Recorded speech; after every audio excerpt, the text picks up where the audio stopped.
야고보서 1장 9절로 11절 찾으셨으면 우리 같이 합독하겠습니다. 같이 읽지요. 시작. 낮은 형제는 자기의 높음을 자랑하고 부한 자는 자기의 낮아짐을 자랑할지니 이는 그가 풀의 꽃과 같이 지나감이라. 해가 돋고 뜨거운 바람이 불어 풀을 말면 꽃이 떨어져 그 모양의 아름다움이 없어지나니 부한 자도 그 행하는 일에 이와 같이 쇠잔하리라. 아멘. 여러분, 성경을 읽다 보면 여러 곳에서 우리가 교만에 빠지지 않도록 경고하시고 또 그것을 예방하기 위하여 여러 말씀들 중에 자랑하지 말아라, 이런 말을 참 많이 말씀하십니다. 왜 이렇게 말씀하시는가 생각해 보면 그것은 반드시 교만하고 연결점이 있기 때문에 그래요. 자랑하다 보면 나도 모르게 마음이 높아지고, 마음이 높아지다 보면 나도 모르게 교만이 우리의 마음을 주장할 수 있기 때문에 그렇습니다. 잠언 27장 11절에도 보면 자랑하지 말아야 될 분명한 이유를 말씀하고 있습니다. 읽어드리면 너는 내일 일을 자랑하지 말라. 하루 동안에 무슨 일이 일어날지 내가 알 수 없음이니라.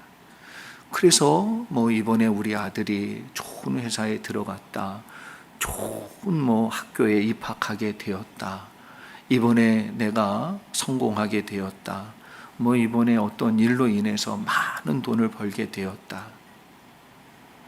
조심스럽지요.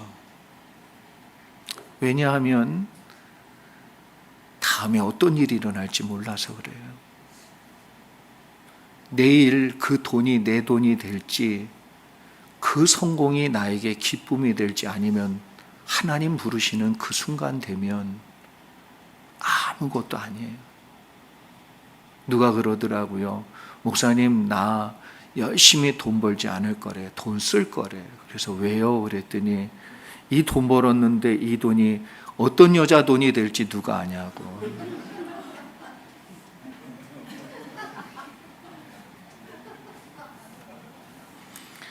왜 그렇게 공감하십니까?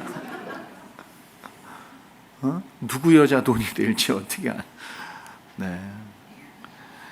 심지어 야고보서 4장 16절에는요, 자랑에 관해서 매우 무서운 경고를 말씀합니다. 16절 보세요. 이제도 너희가 허탄한 자랑을 하니 그러한 자랑은 다 악한 것이라. 그래서 자랑이란 성경에서 가장 경계하는 신앙의 악 중에 하나입니다.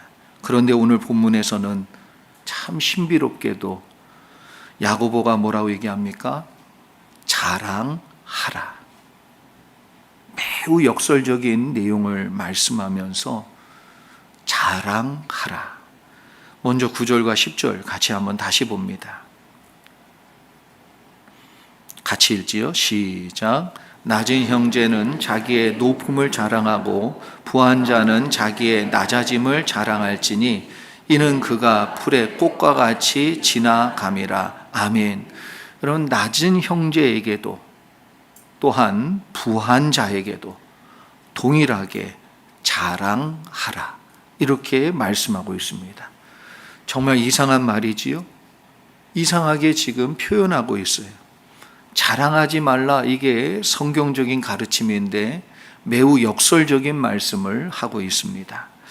일반적으로도 낮은 자는 자랑하고 높은 자는 겸손해라, 이게 맞지 않겠습니까? 그런데 형식으로 봐도 뭐라 그러냐면 낮은 자도 자랑하고 높은 자도 자랑하고 가난한 자도 자랑하고 부유한 자도 자랑해라. 낮은 자가 그리고 높은 자가 다 자랑해야 될 것은 과연 무엇일까? 생각해 보면 매우 당황스럽지 않을 수가 없습니다. 여기서 먼저 볼 것은 낮은 형제는 자기의 높음을 자랑하라, 이렇게 말씀하고 있습니다. 이 낮은 형제란 누굴까요? 원어적으로 보니까 이 낮은이라는 이 낮은 낮다라는 이 표현의 원어적 뜻은 비천한 혹은 가난한이라는 뜻입니다. 그래서 학자들의 해석과 견해는 10절에 나타나는 부자라고 나오는 이 표현의 문맥상으로 볼 땐 가난하다라고 해석하는 것이 더 맞다, 이렇게 말하고 있습니다. 그래서 경제적으로 가난한 사람, 그런데 옛날에는 경제적으로 가난하면 딸려오는 게 비천함이었어요. 이게 연결되어 있는 말이지 끊어져 있는 말이 아니에요.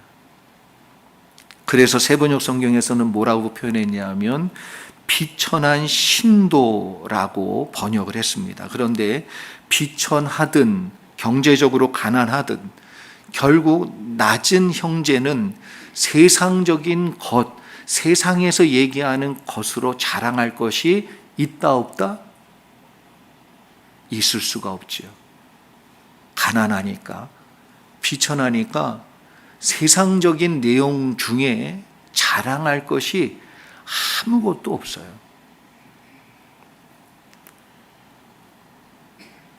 여러분, 뇌성마비 시인 송명희 씨 아십니까? 제가 여러 번 이야기한 것 같은데 이분이 나라는 시를 써서 찬송이 만들어졌지요. 유명합니다. 제가 한번 그 가사를 읽어드립니다. 나 가진 재물 없으나, 나 남이 가진 지식 없으나, 나 남에게 있는 건강 있지 않으나, 나 남이 없는 것 있으니, 나 남이 못 본 것을 보았고, 나 남이 듣지 못한 음성 들었고, 나 남이 받지 못한 사랑 받았고, 나 남이 모르는 것 깨달았네. 공평하신 하나님이 나 남이 가진 것 나 없지만 공평하신 하나님이 나 남이 없는 것 갖게 하셨네. 이분은 태어날 때 실수로 이 신경이 건드려져서 뇌성마비가 됐습니다. 육신의 감옥에 갇혀 있었다고 그랬어요. 평생. 그리고 스스로 목숨을 끊지 못하는 가련하고 비련한 그런 인생이라고 자기 자신을 표현했습니다. 세상에서 가장 불쌍한 사람 중에 하나가 나입니다, 이렇게도 말했습니다. 그런데 그는 자신의 비천함과 그리고 자신의 가난함과 자신의 육신 가운데 갇혀 있음을 자랑하고 있어요. 자신의 낮음을 자랑하고 있고요. 그래서 나는 남이 못 본 것 보았고, 남이 갖지 못한 것 가졌고, 남이 깨닫지 못하는 것 깨닫고, 남은 들을 수 없는 음성을 나는 날마다 듣고 있다라고 자랑하고 있습니다.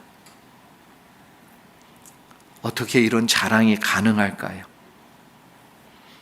그가 세상의 것 때문에 자랑하고 있습니까? 아니요. 세상의 것은 하나 없지만 도리어 그는 하늘의 것을 가지고 있어요. 그리고 그것 때문에 채워졌기 때문에 뇌성마비도 뛰어넘게 하나님이, 예수님이 채워졌기 때문에 자랑하고 있는 거지요. 세상에서는 비록 낮은 자이지만 하나님 앞에선 가장 존귀한 자로 바뀐 줄 믿습니다. 다시 말해서 십자가와 예수 그리스도를 믿어 이가 얻은 가장 부유함은 뭐예요? 하나님 아버지를 얻었어요. 세상에서 가장 뛰어나시고 위대하시고 부유하시고 풍성하시며 모든 것을 하실 수 있는 그분이 송명희 시인의 아버지가 되셨어요. 그 아버지가 지금 누구의 아버지입니까? 나의 아버지. 여러분의 아버지가 되신 줄 믿습니다. 그러하게 여러분도 자랑하셔야 돼요. 아멘? 옆 사람이 모르는 것 같아. 말해보세요. 내 아버지가 누군지를 알아?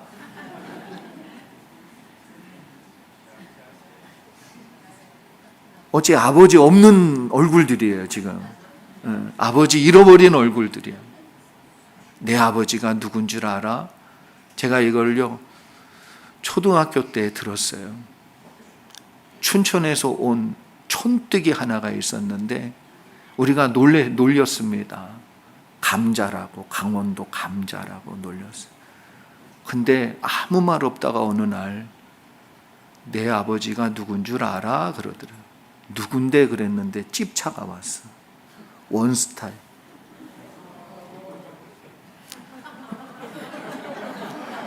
남산 아래에서 출퇴근하시더라. 국방부 소속. 우리는 쫄았습니다. 아버지가 누군 줄 알고 그 다음부터는 덤벼들지 않았어요.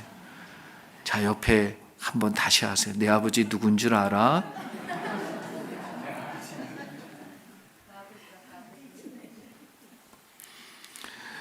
여러분, 우리가 가난하게 살아도 비천하게 살아도 이제 우리는 하나님 아버지 자녀인 줄 믿습니다.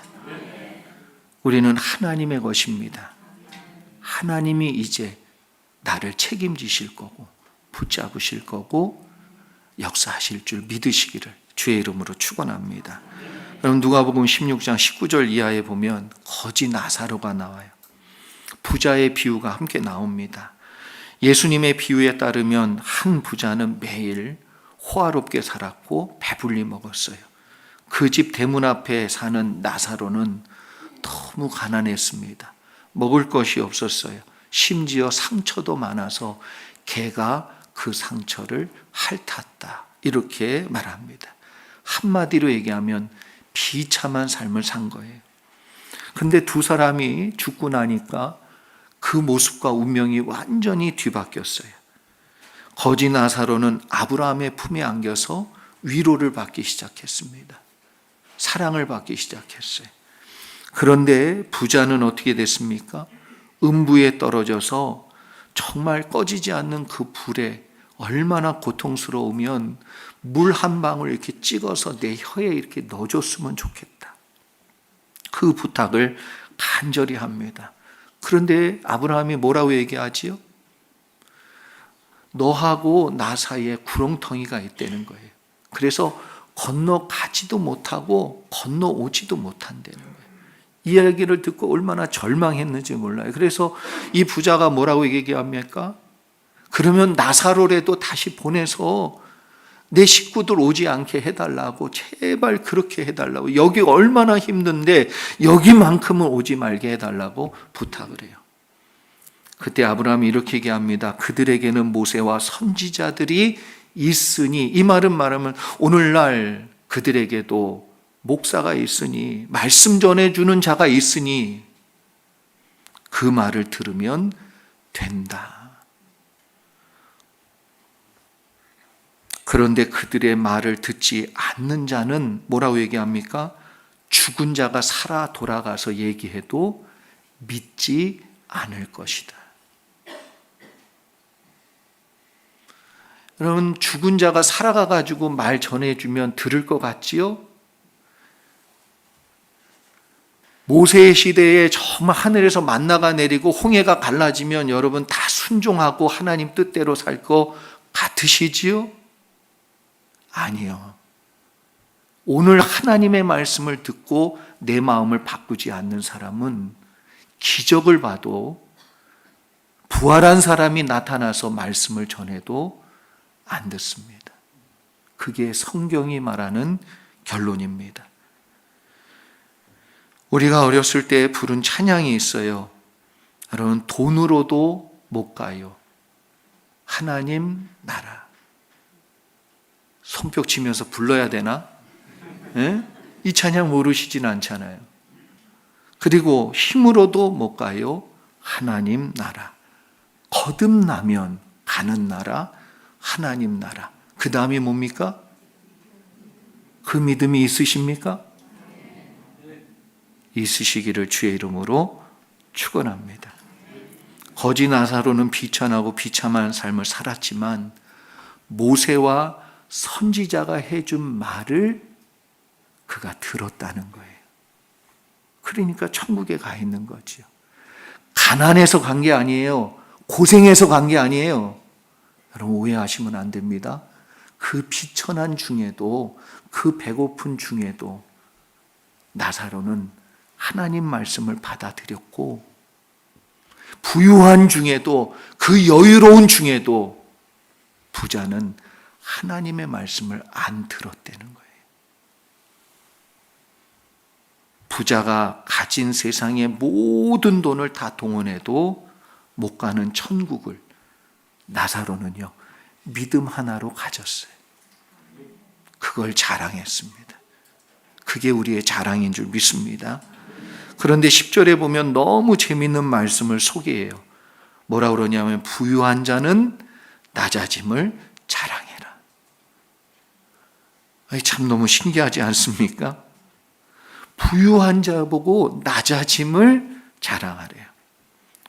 생각해 보면 하나님은 때때로 우리를 만나주시기 위해서 선한 뜻이 있어서 더 좋은 것을 주기 위해 육신의 것이 아닌 하늘의 것, 영적인 것, 영원한 것을 붙잡고 살도록 해주시기 위해서 우리를 낮추실 때가 있어요. 물질로 낮춰요. 망해서 낮춰요. 병들어서 낮춰요. 문제가 생겨서 낮춰요.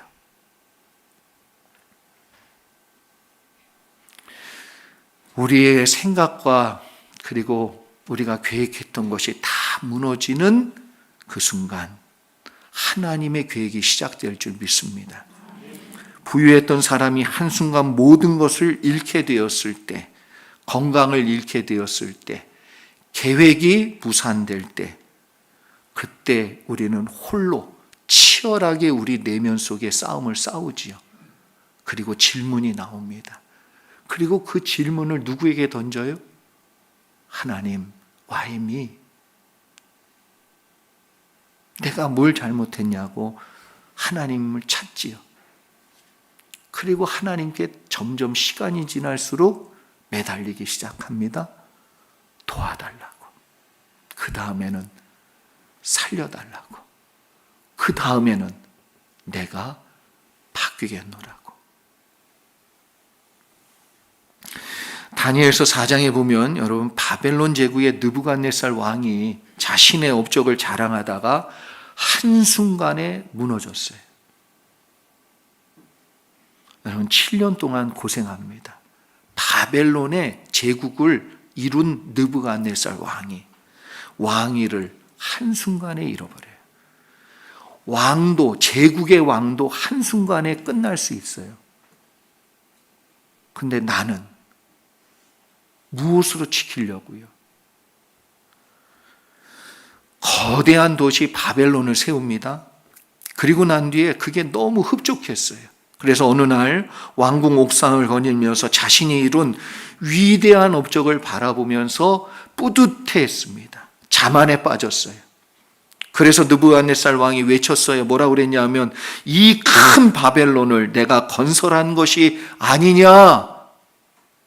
나의 능력과 나의 권세로 나의 위엄과 영광을 나타내기 위해서 만든 도성이 아니냐? 그의 입에서 나라는 이야기가 이렇게 너무 자주 나오기 시작했습니다. 자랑이 가득했어요. 바로 그 순간 하늘에서 전능하신 하나님의 음성이 들렸습니다. 느부갓네살 왕아, 내게 말하노니 나라의 왕위가 내게서 떠났느니라. 너 이제 왕 못해. 하나님이 그 말 한마디 하신 거예요. 그는 결국 왕위에서 쫓겨났습니다. 7년 동안 들에 사는 짐승처럼 풀을 먹고 이슬을 맞으며 들판에서 잤어요. 그럼 다니엘이 꿈을 해몽해 줬거든요. 그가 꿈을 꿨을 때 그가 꿈의 내용 그대로 당하게 됩니다. 그의 모든 영광이 풀과 같이 꽃과 같이 한순간에 사라지게 되지요. 7년을 들판에서 살면서 그는 다니엘이 해몽해 주었던 내용들을 기억합니다. 그리고 마음을 낮추기 시작했어요. 마음을 낮춰야 하나님을 만납니다. 하나님을 만나는 것이 사는 길이지요. 그래서 이 모든 영광이 자신의 것이 아니라 하나님의 것임을, 지극히 높으신 하나님이 주셨다는 걸 인정하기 시작합니다. 그리고 난 뒤에 하나님께서 다니엘을 통해 말씀하신 그대로 7년이 지나 다시 왕위를 복귀하게 돼요. 하나님께서 그에게 더 큰 총명을 주셨어요. 더 큰 경험을 주셨어요. 더 큰 겸손의 마음을 주셨어요. 여러분, 느부갓네살 왕은 그 당시 가장 강력했던 바벨론 제국의 왕이었습니다. 그런데 그는 낮아졌기 때문에 더 이상 그 바벨론 제국으로 인해서 부유한 사람이 아니에요. 그가 낮아졌기 때문에 얻은 겸손과 지혜와 경험과 더 나아가 살아계신 하나님을 아는 것, 그의 낮아짐이 그에게 진짜 부유함을 안겨준 것이지요. 그래서 느부갓네살 왕이요 이후에 흔들림이 없이 통치자의 길을 걷습니다. 그래서 죽는 그 순간까지 형통해요. 저는 우리 성도님들 모두가 이런 지혜와 이런 은혜가 임하기를 주의 이름으로 축원합니다.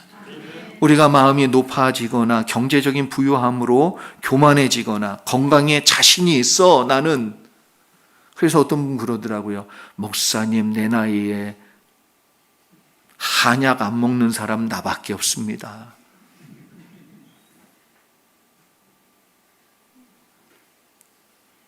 자신이 있으세요? 건강에? 오늘 말씀을 꼭 기억하시기를 축복합니다. 우리가 기억해야 될 말씀은요, 10절 후반절 11절에 이어서 나옵니다. 같이 한번 볼까요? 읽기 전에 보면 부한 자는 자기의 낮아짐을 자랑할지니, 그 다음에 이는, 같이 읽습니다. 시작. 이는 그가 불의 꽃과 같이 지나감이라. 해가 돋고 뜨거운 바람이 불어 풀을 말리면 꽃이 떨어져 그 모양의 아름다움이 없어지나니 부한 자도 그 행하는 일에 이와 같이 쇠잔하리라. 아멘. 여러분, 인생이 무엇인지를 말씀하고 있습니다. 이 지혜가, 이 깨달음이, 이 경고의 말씀이 우리 가운데 임하기를 소망합니다. 인생은 부유한 자도 가난한 자도 고귀한 자도 비천한 자도 동일하게 늙는다고 가르쳐주고 있어요.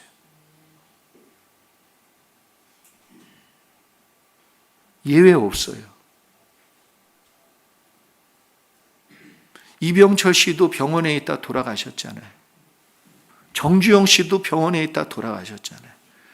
이 세상 권력 쥐었던 모든 사람들이 병원으로 들어갔다가 돌아가셨잖아요. 누구도 예외 없이 늙고 그리고 죽습니다.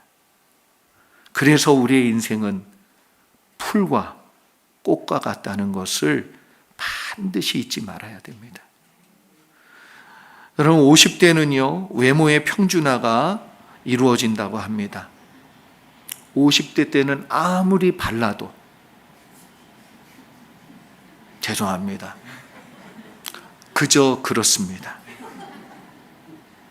이쁜 것들 때문에 화났던 분들 조금만 더 기다리시기 바랍니다. 그분들도 이쁘지 않습니다. 왜 나를 이렇게 이쁘지 않게 낳았냐고 원망했던 분들도 더 이상 원망하지 않아도 됩니다. 그 이쁜 것들 다 똑같아집니다. 50대 외모의 평준화가 이루어진다고 합니다. 그럼 60대는요, 기억력과 지식의 평준화가 시작된답니다. 이때부터 가장 많이 하는 말은 그거 뭐지? 그 있잖아. 그래서 그거 뭐냐? 그거. 아무리 똑똑하고 아무리 하버드 나오고 아무리 기억력이 옛날엔 좋았어도 지금은 그거 뭐지? 많이 배운 사람이나 적게 배운 사람이나 60대는요 살아온 경험이 많기 때문에 지식으로 말하지 않고 경험으로 말한답니다. 70대에는 건강의 평준화가 이루어진다고 합니다. 건강이 좋았던 사람이나 골골한 사람이나 70이 되면 다 아파. 제가 우리 권사님 죄송하지만 그때 권사님은 늘 건강하시고 아픈 데도 없고 그랬더니 제 손을 꼭 잡아주시더라고요. 그러면서 안 아픈 곳이 없어. 참는 거지. 제가 그래서 회개해서 권사님들이요 멀쩡해 보이는 거 아니에요. 아파. 근데 어떻게 생각해요? 당연하게 생각해요. 그러니까 기도 제목도 이제 70이 넘으면 잘 안 내놓는 거예요. 왜? 아픈 게 당연한데, 안 보이는 게 당연한데, 힘든 게 당연한데. 우리 김경희 권사님, 이명순 권사님 기도 제목이 왜 안 나오는데요? 없어요? 아니에요. 있으셔. 제일 많을지 몰라. 근데 당연히 아프다고. 당연히. 그럼 건강의 평준화가 70이 넘으면 당연히 아파. 그러니까 막 그거 가지고 가족들 괴롭히지 마세요. 옆에 있는 분한테 그러세요. 당연히 아프대. 참아. 당연히 아프시대요. 안 아픈 곳이 없대. 여러분 80대 가면요 생사의 평준화가 온다고 그럽니다. 삶과 죽음의 경계가 가까워지며 살아있다는 것 자체가 감사이고요. 오늘도 살 수 있다는 것이 하나님 또 은혜 주셨구나 이렇게 느껴진답니다. 그러면서 세상의 모든 것이 아무 의미가 없어져. 저희 어머니도 요즘 들어 부쩍 80이 넘으니까 세상에 맛있는 게 없어 그러시더라고요. 마지막으로 무슨 평준화가 임할까요? 죽음이라는 평준화가 임합니다. 인간은 누구도 예외 없이 죽음 앞에 섭니다. 높은 자도 낮은 자도 부한 자도 가난한 자도 많이 배운 자도 못 배운 자도 건강한 자도 병든 자도 예외 없이 더 나아가 한 살이어도 99세를 살았어도 오늘 나를 부르시면 하나님 앞에 다 예외 없이 섭니다. 이게 인생이에요. 인간은 죽음 앞에서 모두 낮아지게 됩니다. 아니, 낮아져야만 합니다. 죽음을 바라보고 우리는 뛰고 있고요. 가고 있어요. 죽음 앞에 놓여 있음에도 불구하고 마음이 높은 사람은 참 어리석은 것입니다. 죽음 앞에 서 있으면서 인생이 무엇인지를 깨닫지 못하는 사람은 진짜 어리석은 사람이지요. 그래서 어리석은 짓을 죽을 때까지 합니다. 풀의 꽃과 같이 지나갈 겁니다. 또한 풀이 마르고 꽃이 시들고 떨어지면 그 아름다움도 없어진다라고 말하고 있습니다. 그런데 놀라운 건 부유한 자라고 해서 예외가 아니라는 거예요. 똑같다는 겁니다. 그런데 여기 한 가지 재밌는 표현이 있어요. 11절 하반절에 보니까 뭐라고 그러냐면 부한 자도 그 행하는 일에 이와 같이 쇠잔하리라. 부한 자가 돈을 더 얻기 위해서 나쁜 행동을 했다는 얘기인가요? 고리대금을 했다는 겁니까? 남을 누르고 내가 많은 돈을 얻기 위해서 그를 해코지하고 힘들게 하고 뺏듯이 그렇게 했다는 얘기예요? 무슨 뜻입니까? 여러분, 헬라어 원어를 보니까 포레이아라는 단어를 썼어요. 이 뜻은 뭐냐 하면 사업을 위해 이곳저곳을 여행을 많이 다니는 거예요. 가정 돌볼 수도 없는 거죠. 시간도 없는 거예요. 옛날에 무역회사 다니신 분들, 한국에서 일하신 분들 70년대, 80년대 정말 이 나라 부강하게 만든 역군들은 집에 와가지고 잠만 주무셨어. 일하느라고. 그래서 이곳저곳을 다니며 사업에 몰두한다, 이런 뜻이에요. 이런 뜻. 그래서 부한자도 그 행하는 일이 이와 같이 쇠잔하리라. 그래서 이 표현을 더 잘 세번역 성경이 표현했는데 뭐라 그랬냐면, 이와 같이 부자도 자기 일에 골몰하는 동안에 뭐 한다는 거예요? 인생은 잊지 마세요, 여러분. 잊지 마세요. 쇠잔해진다니까요. 시들어 버린다니까요. 부자도 자기 사업에, 자기 성공에 골몰하는 동안 늙어가고 있는 걸 몰라요. 아파가고 있는 걸 몰라요. 생명이 꺼져가고 있는 걸 모르고 달리고 있다는 거지요. 그리고 죽음 앞에 예외 없이 서는 날이 부자라 해서 지나가지 않는다는 겁니다. 이것을 깨닫는 우리 모두가 되기를 소망합니다. 여러분, 예레미야 9장 22절로 24절까지의 말씀을 보면 선지자 예레미야가요, 이제 이스라엘이 망할 날이 얼마 안 남았는데 땅 사고 막 돈 모으고 있고 권력을 더 차지하려고 막 애쓰고 좋은 집을 막 사들이고 있고, 이런 걸 모습을 보면서 진짜 안타까워하며 경고의 메시지를 전해주고 있습니다. 22절로 24절까지의 말씀 같이 한번 읽어볼까요? 읽습니다. 시작. 너는 이같이 말하라. 여호와의 말씀에 사람의 시체가 분토같이 들에 떨어질 것이며 추수하는 자의 뒤에 버려져 거두지 못한 곡식단 같이 되리라 하셨느니라. 여호와께서 이와 같이 말씀하시되 지혜로운 자는 그의 지혜를 자랑하지 말라. 용사는 그의 용맹을 자랑하지 말라.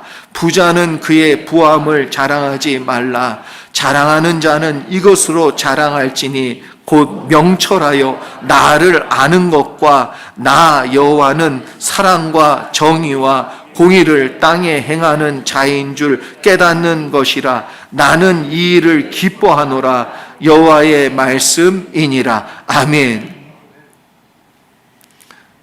여러분, 하나님을 아는 것이 지혜의 근본이고요, 진짜 인생을 아는 거예요. 나를 아는 것과 나 여호와는 사랑과 정의와 공의를 땅에 행하는 자인 줄 깨닫는 거예요.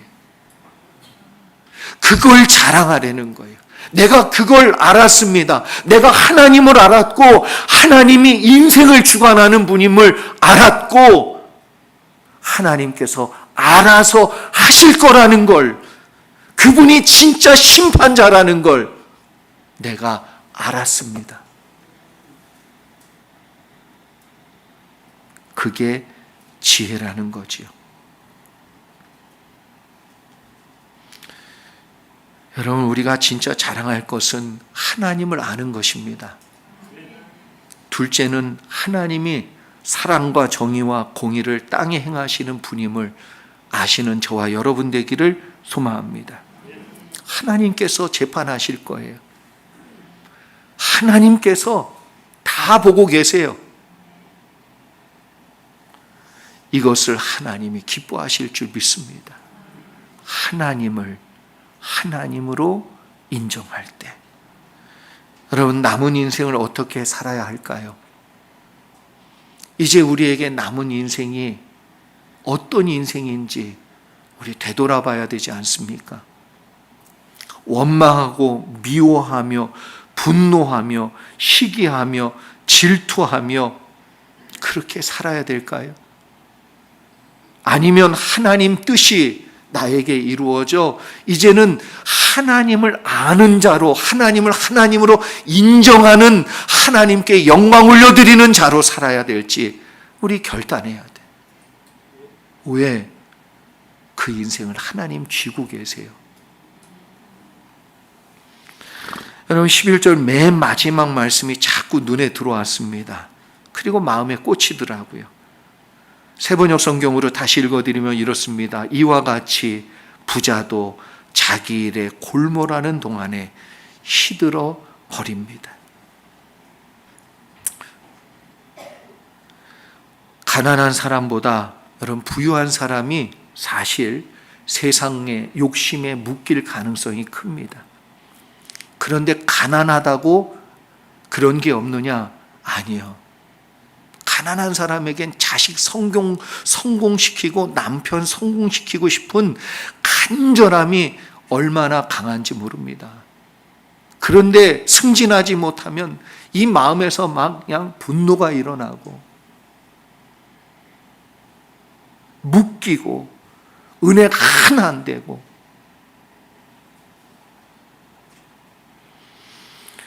그런데 우리의 마음을 묶는 것을 성경은 뭐라고 얘기하냐면 우상이라고 얘기합니다.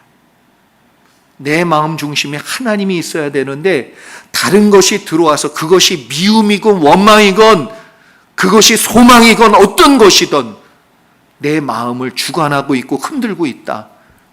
자식 성공이, 남편 성공이 난 어떤 것보다도 중요하다. 그러면 그게 그 사람에겐 우상이에요. 그런데 알아야 됩니다. 다 시들어 버림이라.